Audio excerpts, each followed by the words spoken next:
to thank the Latvian government and people for their continued friendship and support, for the brave young Latvians that have served in Afghanistan and as partners with us there, and we've had an opportunity to meet with the Latvian military leadership as well. We will return to Washington in very unusual times, obviously, with a new president and a new agenda. One thing that we are convinced of is that our relationship will not change, that we will continue to have strong support for NATO in the Congress of the United States and in the United States Senate. We believe, the three of us and most of our colleagues in the United States Senate, that Vladimir Putin and Russian behavior is unacceptable.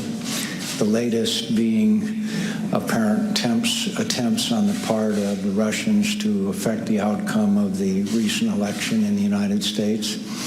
It argues strenuously for us to have a better policy and strategy to combat cyber attacks. Cyber will be a major issue to be addressed both by the incoming administration and the United States Congress. Senator Graham and I and members of the Armed Services Committee will be holding hearings.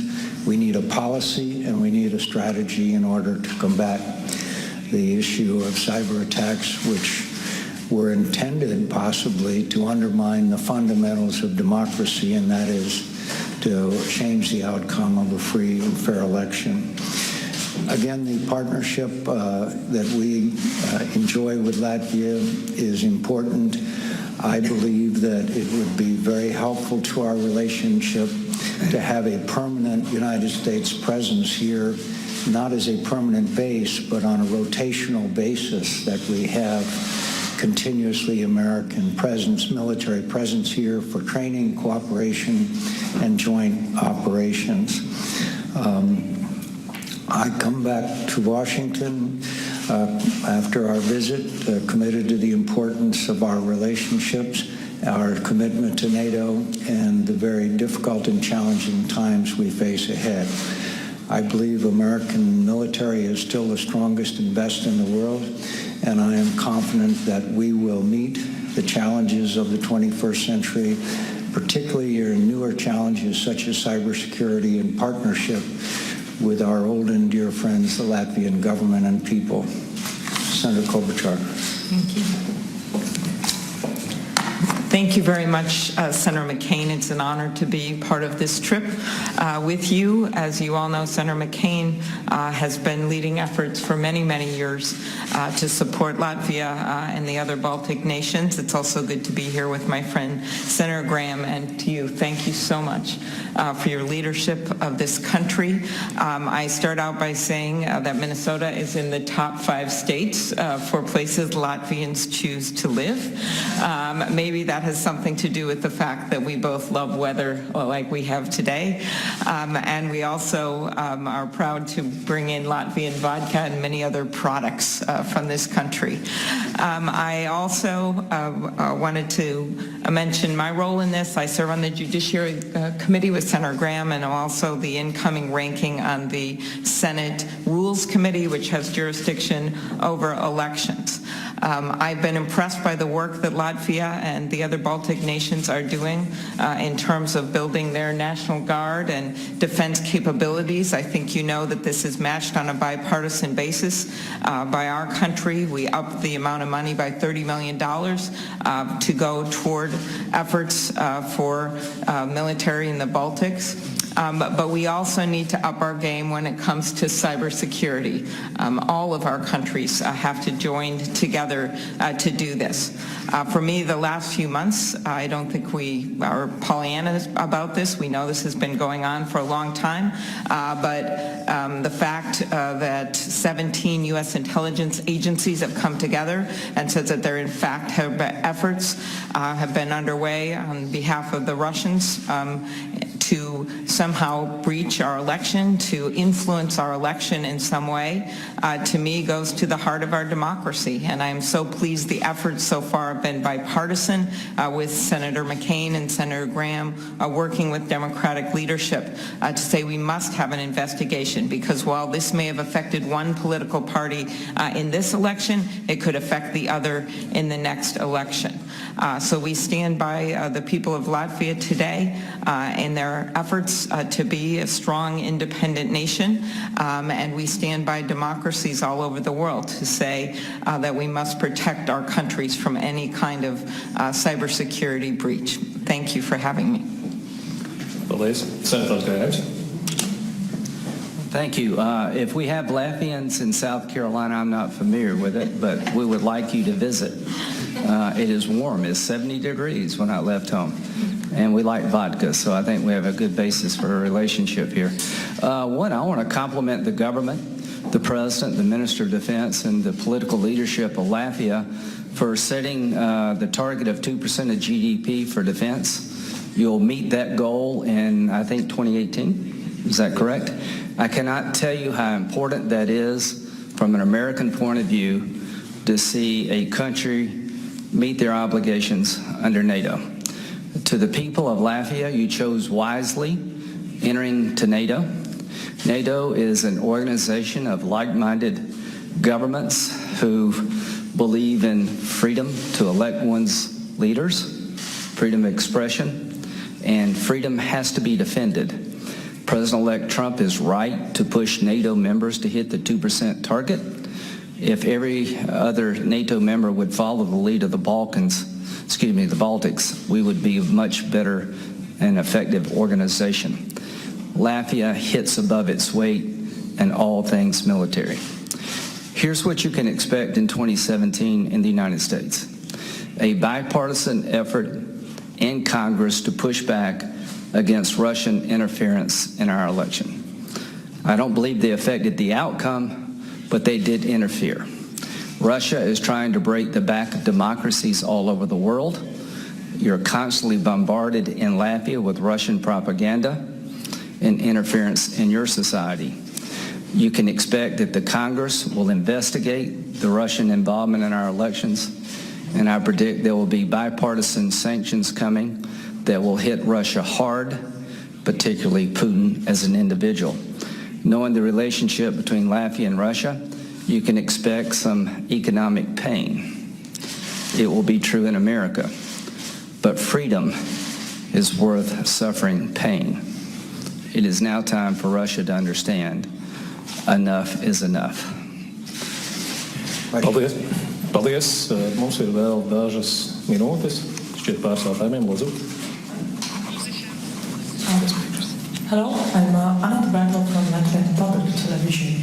And for Mr. McCain, maybe keeping in mind that you didn't support Mr. Trump as a president of USA, and obviously you have different opinions in many fields, including foreign policy.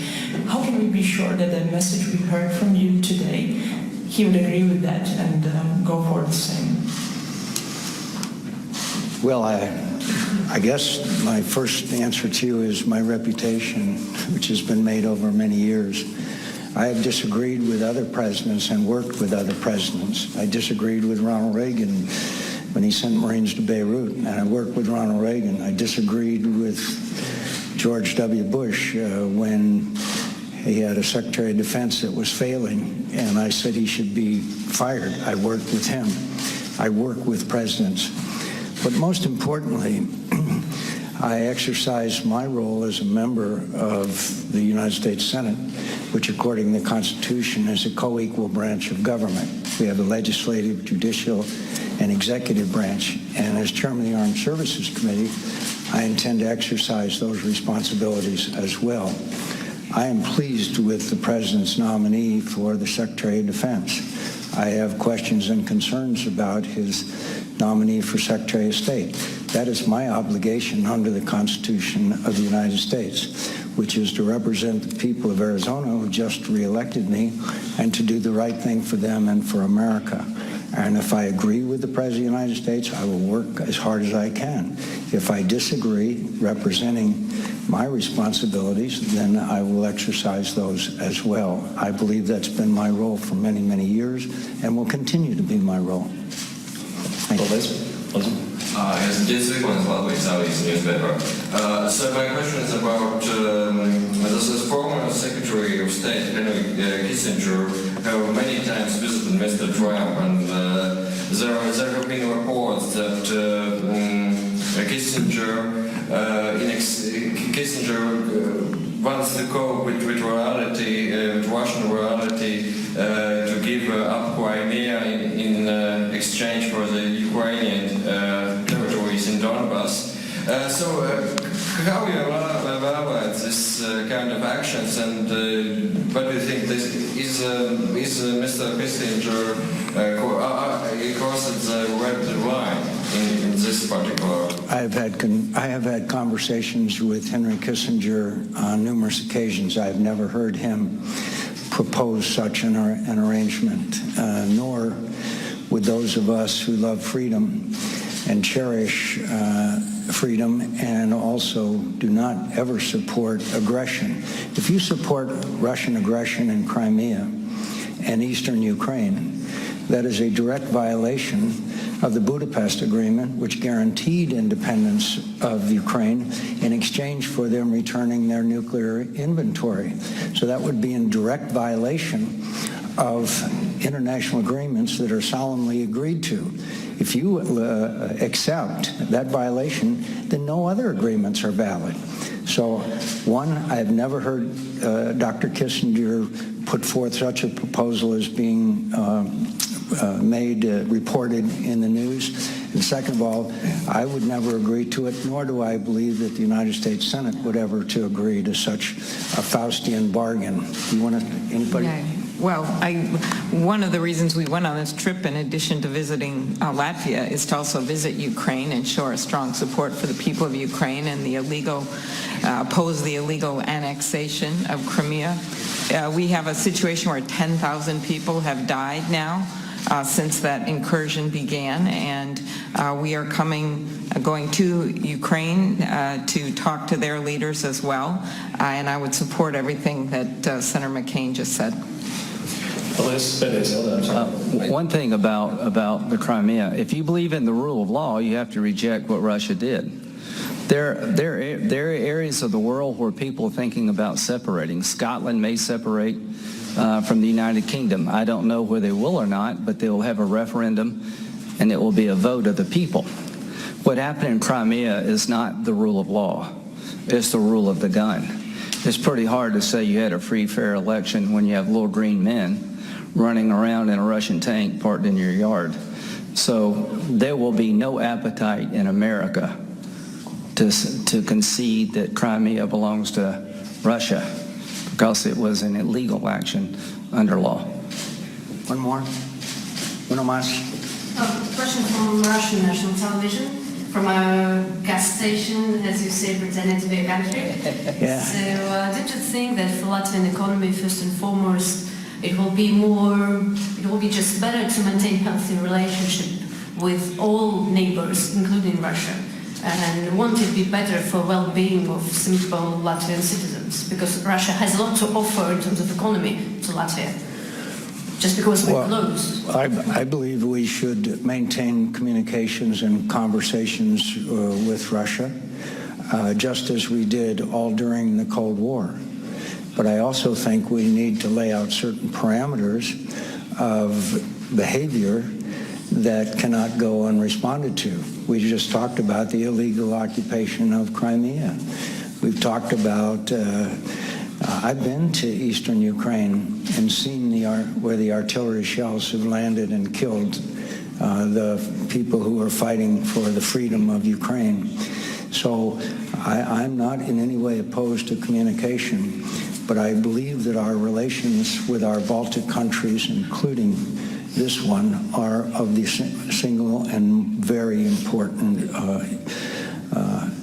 relationships that must be preserved.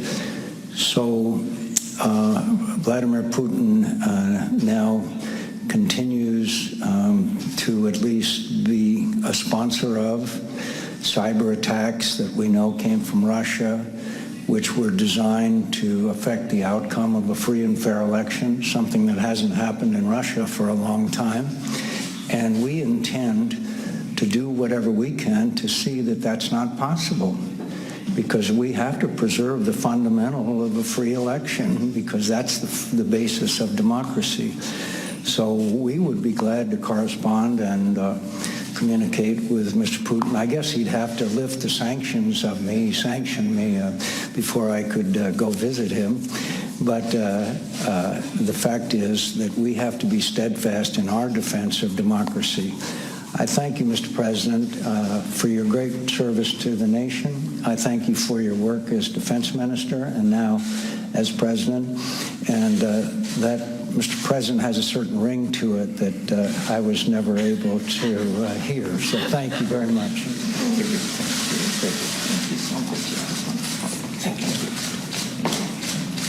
Paldies.